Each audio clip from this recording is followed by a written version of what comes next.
Viral di media sosial, video yang menunjukkan momen seorang pejabat yang menyalami warganya satu persatu setelah sholat Idul Fitri.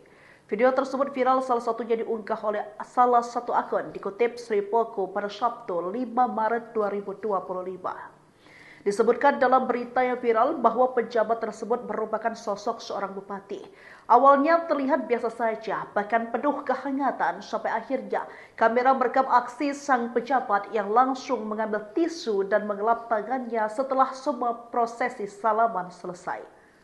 Sebagian netizen menilai tindakan tersebut kurang etis karena bisa menyinggung perasaan warga yang merasa dihargai melalui jabat tangan langsung dengan kepala daerah. Di sisi lain, tak sedikit pula yang membela. Menurut mereka, menggelap tangan dengan tisu basah merupakan bentuk kewaspadaan terhadap kebersihan dan kesehatan, terutama pasca pandemi. Hingga saat ini belum ada klarifikasi resmi dari pihak bupati tersebut terkait video viral.